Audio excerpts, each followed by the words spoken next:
You know, over here we're gonna do the damn thing. Damn thing. Brother. So turtle. Here.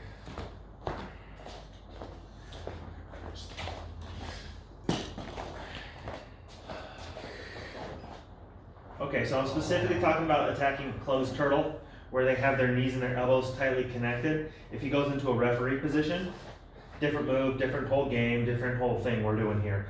And a lot of people think this sucks for jiu-jitsu, but it doesn't. So let's get that. Let's get down to that closed turtle for me, Benny boy.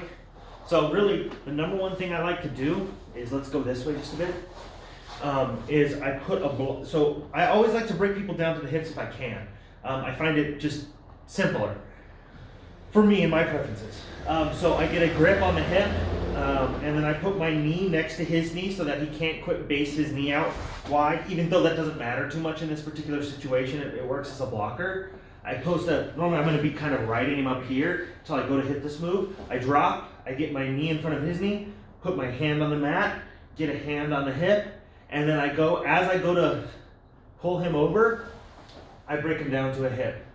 Now from here, the mistake a lot of people make is that they just hang on to this hip, and as he goes to stand up, he can just get up without any weight on him, and he doesn't have any he doesn't have to scissor his legs. So you'll notice that when he was broken down, he could just come back up.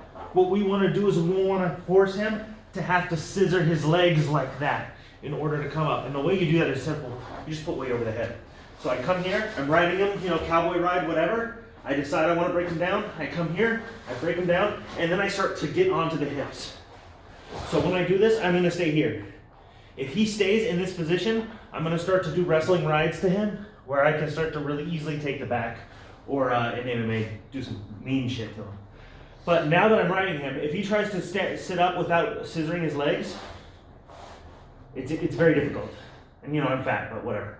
So now as he goes to get up, he has to scissor his legs, which exposes space for that near side hook to come in on this side, okay? From here, what I personally have been a fan of doing is hooking this leg with my foot, coming in, locking a power half, and then because I have that leg kind of controlled, I can usually do that, or I'll lock into a high ball ride, which is a wrestling thing, and then throw that foot in. So that's breaking down to a hip. Now note, sometimes if you break people down to a hip and they don't want to give you their back, they don't have to. So if I break him down to a hip, then he goes to turn into me, well then I get side control. And you have to be kind of okay with that eventuality. Often you'll be able to stop that transition or get into like a gift wrap or something. But if you can't, then you still got pass, right? You're past the guard, you're still working. All right, so that's option one. Now, sometimes people are hard to break down in that way. Maybe he leans a lot of his weight this way. And so as I'm trying to do it, it's hard. I can always switch sides and hit it. But another great option is this. So if you come here and you face it this way. So what I'm gonna do is, connect your knee and your elbow as tight as you can. Okay, so no matter what, there's always some space here for my knee to come in. It may look like there's none, but there's always some. So I'm gonna come into this cowboy ride. It's just what I call it, I don't know why.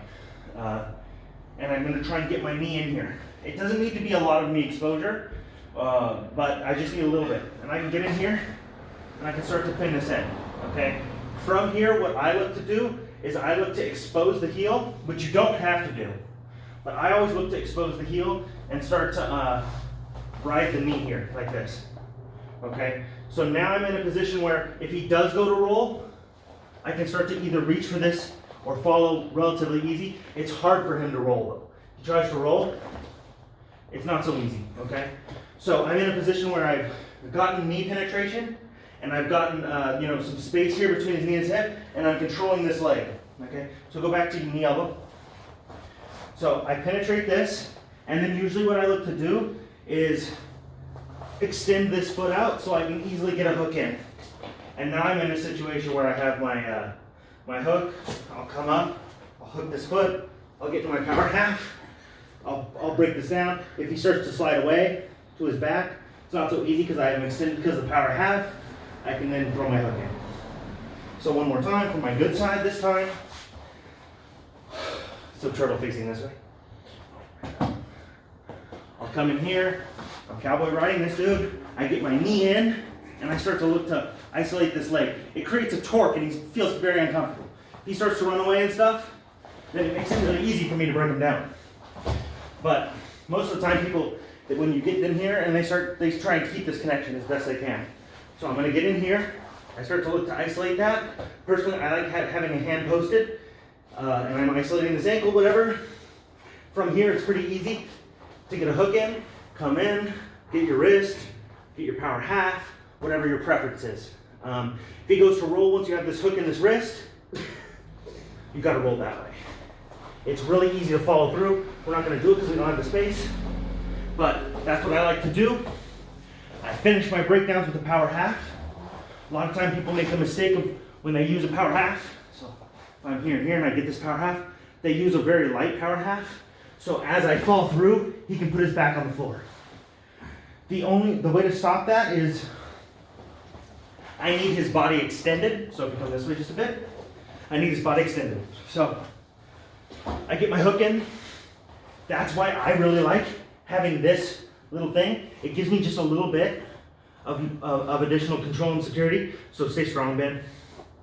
As I come in here and I start hitting this shit, I need to make sure his body's extended, which I do by kind of hipping in. Now if he tries to get his back to the mat, it's harder. I can get everything in and start looking to work. That's how I do it.